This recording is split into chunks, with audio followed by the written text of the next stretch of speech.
मैं पिछले दिन दीमापुर स्टेशन पे उतरा तो वो नागालैंड के भाई खड़े थे। मैंने उनसे चर्चा किया कि मैं एक नेशनल इंटीग्रेशन कैंप मणिपुर जा रहा था। तो उन्होंने हमको पूछा कि युवा ऑफ इंडिया। मैं कहा भाई युवा नॉर्थ इंडिया। उन्होंने कहा नो आई एम नागालैंड। तो ये परिस्थितियां हैं हमारे देश के अंदर।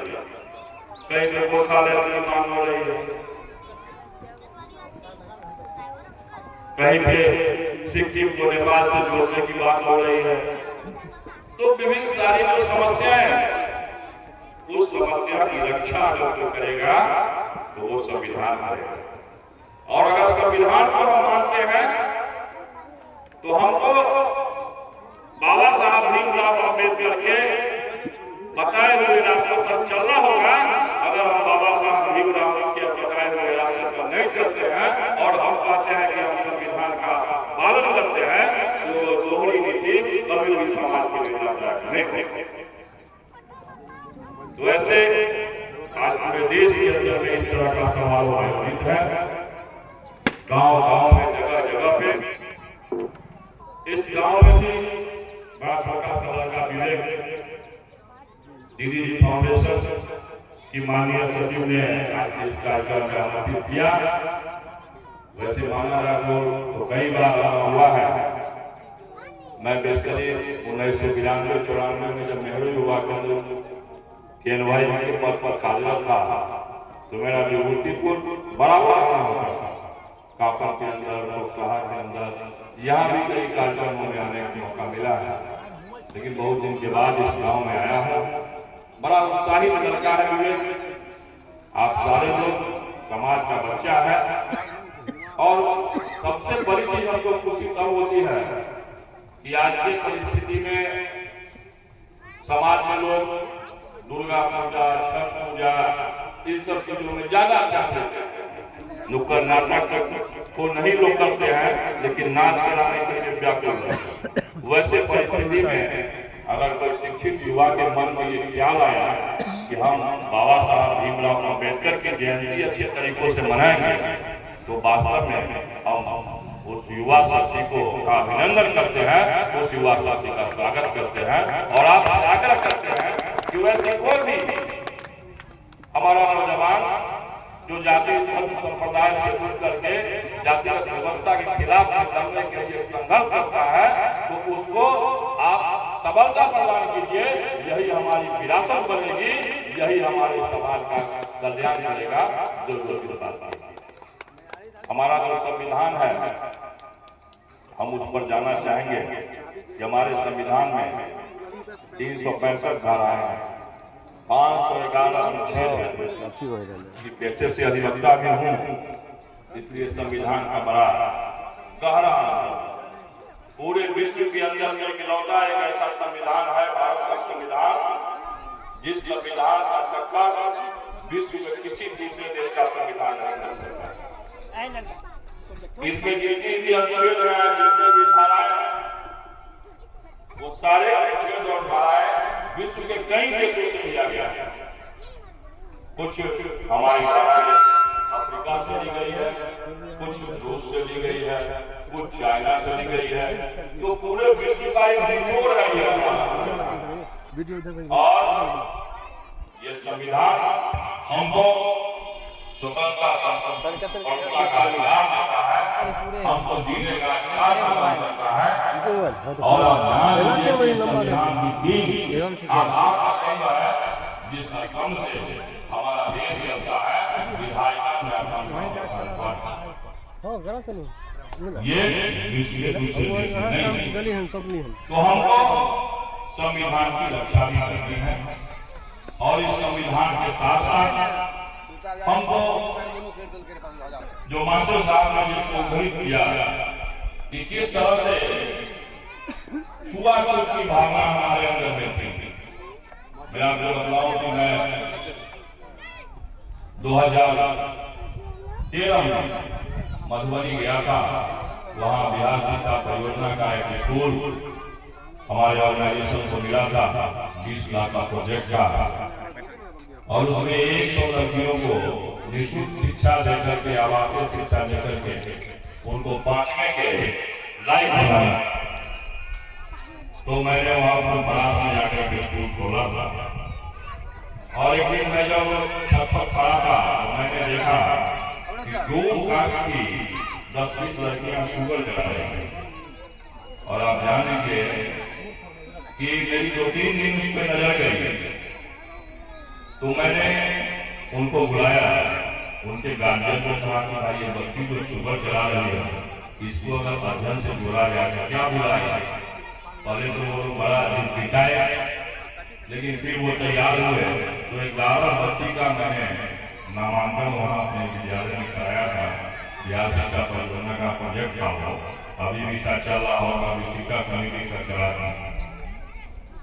आप जान लीजिए कि वहाँ पे सभा कास्ट के लोग बड़ा कम थे। वहाँ पे बीसी के लोग थे, कुर्मी थे, गोरी थे, ज्यादा थे। अब आप जान लीजिए कि वो डोम समुदाय की लड़कियां जब आ गई तो वहाँ के लड़कियों ने खाना खाना बंद कर दिया, कहा कि हम उसमें से नहीं थे। अब हमको इसके लिए एक दिन अभिभावक की मीटिंग बुलानी पड़ी और हमने सफलता हासिल किया जब मैंने उनको समझाया कि जाति प्रथा तो है ही नहीं। तो वो लड़कियां सारे लड़कियों के साथ रहना शुरू की और सारे लोग गांव के लोगों ने सामाजिक संरचना का परिचय दिया। और आप जान लीजिए कि वो सारी 11 लड़कियां जिनको मैंने 2 साल के अंदर में प्रशिक्षित करके पाठा में एडमिशन करवा दिया स्कूल में, सारे लोग इंटर दिए कर गए। उसमें से कुछ लड़कियां जो है वो तो 2-3 लड़कियां बिहार पुलिस में चली गई है। तो ये उपलब्धि तो क्या है, लोगों को जागरूक करना है। ज्ञान का भंडार सबके अंदर है, लेकिन उसको जागरूक करने की आवश्यकता है, उसको आगे बढ़ाने की आवश्यकता है। और मैंने पहले ही कहा कि महापुरुषों की जयंती हम इसलिए मनाते हैं कि उनके विचार बढ़ना चाहिए। तो आपसे आग्रह होगा कि आप सारे लोग बच्चों को शिक्षा जरूर दीजिए। और उन बच्चों की शिक्षा में अगर वो पढ़ाई करना चाहती है तो कभी भी बाल विवाह, बाल श्रम, इन सब चीजों का खुलकर के विरोध कीजिए। आप ये नहीं सोचिए कि समाज में कोई अगर 14 वर्ष से लड़की का शादी हो रहा है तो बहुत सारे लोग कहते हैं, हमारे जनप्रतिनिधि भी बहुत कहते हैं खराब रेस्ट्रिक्शन आ गया है कि अगर जिस गांव में बाल विवाह होगी उस विभाग गांव के मुखिया पर भी कार्रवाई होगी। तो ये सरकार की योजना है। तो बच्चों को पढ़ाइए, महिलाओं को आगे बढ़ाइए। निश्चित रूप से समाज में एक विकास की धारा चल चुकी है। ये मैं नहीं कहता हूँ कि आजादी के इतने दिन बाद विकास नहीं हुआ, विकास तो हुआ ही है, लेकिन ये जो विकास की धारा चल चुकी है उस धारा में आपका सहयोग जरूरत है। और इसका सहयोग ये जरूरत है कि जम करके यदि कहीं पर अत्याचार होता है तो उस अत्याचार का विरोध करना सीखिए। अगर आप ये कहते हैं कि नहीं मामला को रफा दफा कर दो तो निश्चित रूप से आने वाले भविष्य के समाज के अंदर में वो अत्याचार बढ़ते रहेगा।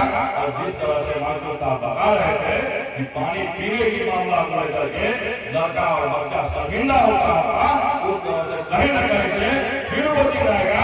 जब हमको शर्मिंदा होगी, आवश्यकता होगी, उसका जम करके विरोध करना है, चाहे वो जाति कोई हो। आप सिर्फ ये देखिए कि जहाँ पर दलितों और श्रोतों के हितों की रक्षा पर कोई प्रश्न लगता है, उस प्रश्न को हम नहीं लगे देंगे। अगर हमारा प्रश्न की वो सारी रेखाएं समाप्त होती है तो भीमराव अम्बेडकर को सच्ची श्रद्धांजलि होगी, उनको सुन के आत्मा को सच्ची शांति होगी और उनको लगेगा कि मैंने जो संविधान लिखा उस संविधान का पालन हमारे धर्म का लोग, हमारे जात का लोग, जात कुछ होता नहीं है, जात एक धारणाएं होती है। आज सारे लोग, सारे जाति के लोग इनकी पूजा करते हैं, सारे जाति के लोग स्वामी विवेकानंद की पूजा करते हैं, सारे जाति के लोग भगत सिंह को मानते हैं। जबकि देश के अंदर बड़ा कम समुदाय कम है, पंजाब है, हरियाणा है, सिख लोग हैं, लेकिन वहां पर जाति प्रभाव नहीं होता। तो ऐसे परिस्थितियों में आपको आगे बढ़ना होगा। चलिए, मैं समझता हूँ कि बहुत लंबा समय में ले लिया। पुनः एक बार आप तमाम लोगों को बाबा साहब भीमराव जी के जयंती के अवसर पर अपनी शुभकामना पेश करता हूँ।